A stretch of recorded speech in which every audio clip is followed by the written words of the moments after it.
You look so handsome. So handsome. So handsome. Oh!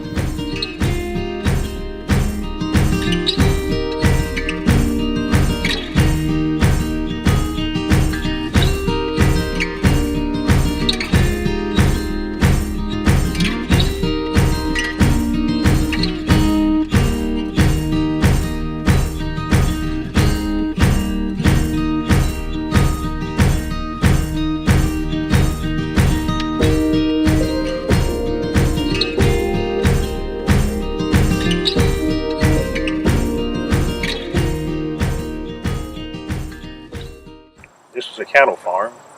It was a way of life for the family, and it was, all I knew at the time was, we'd load a calf up at a certain time and take it to the market, and we got a check for it. But I was attached to them, and I missed them, and it was hard to get rid of them. But at the time I was just a young kid, really, and I didn't know till later on in years what was actually being done with them. Come on, boys, let's go. Come on, girls, let's go. Look here. Come here. Look here.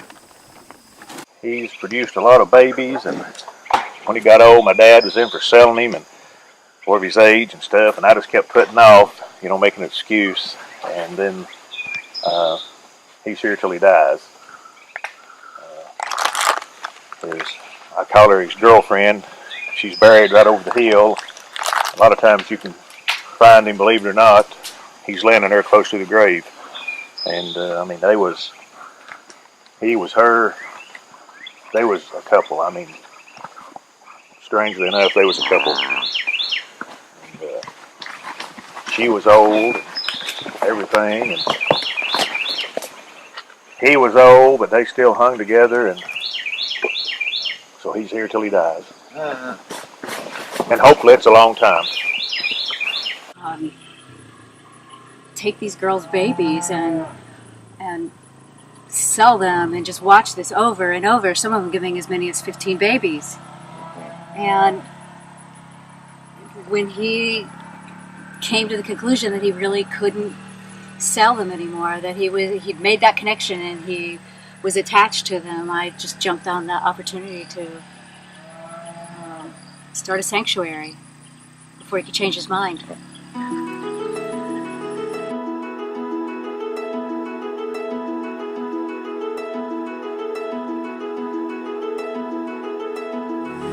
And they deserve it.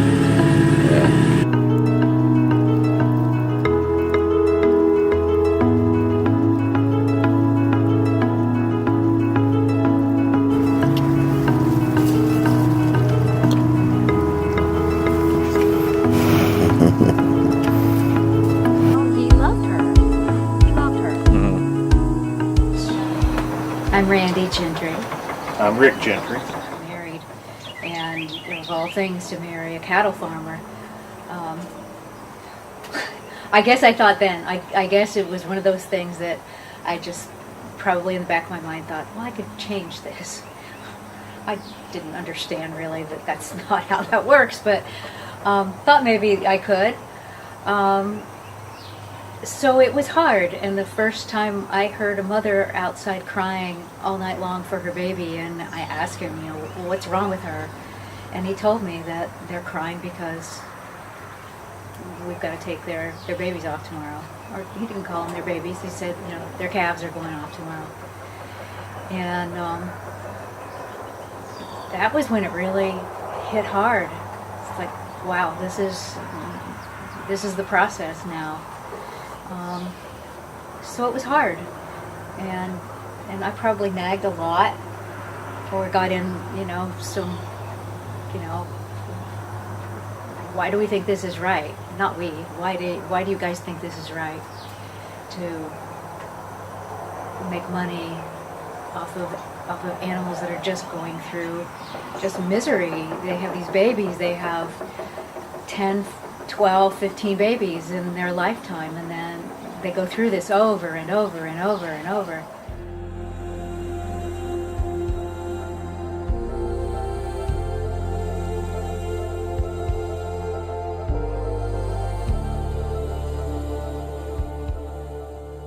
needed to do that put him out of his pain. And all of his friends and his family and his mother and his cousins all showed up here.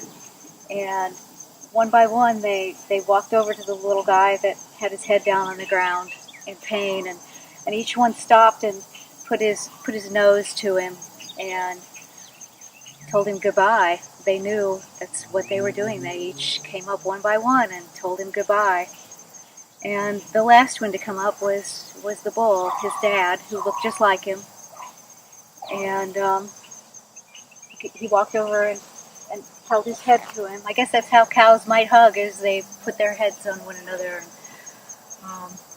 or wrap their necks around one another. And he held his head next to his son's face and just stayed there for the longest time.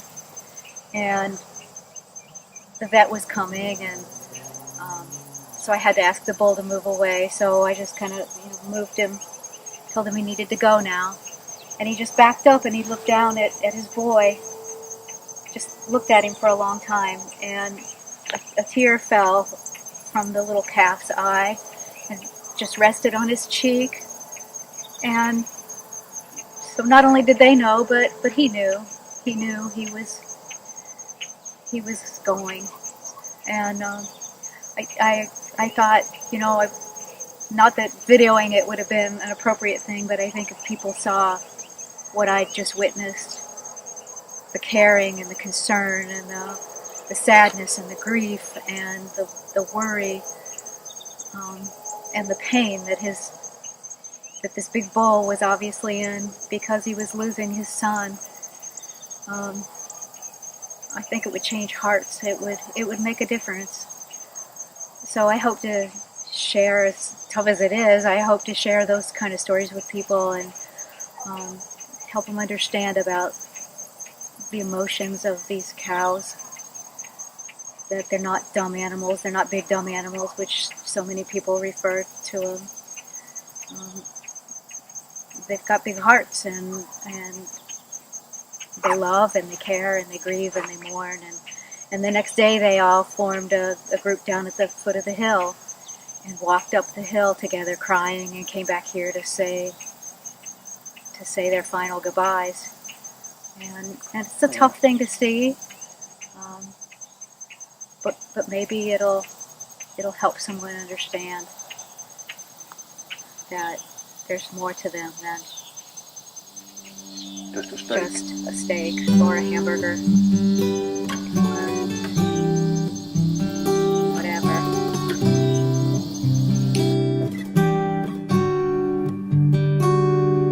They say sometimes things gotta break for the sunlight to come in, illuminate all that you got.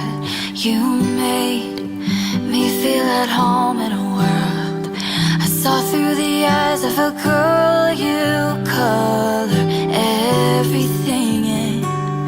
They say things that go up must come down, but you got me over the ground, love taking me higher than I've ever been.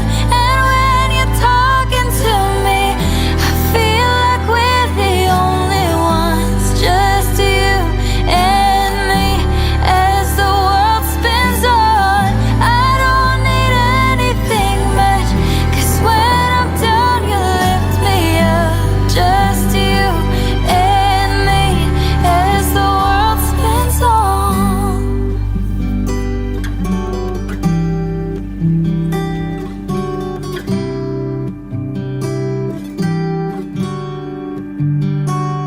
I know sometimes it's hard to believe that we got all we need right here. I'm holding you close, 'cause you made me feel at home in a place I didn't always feel safe. You held the light to come through.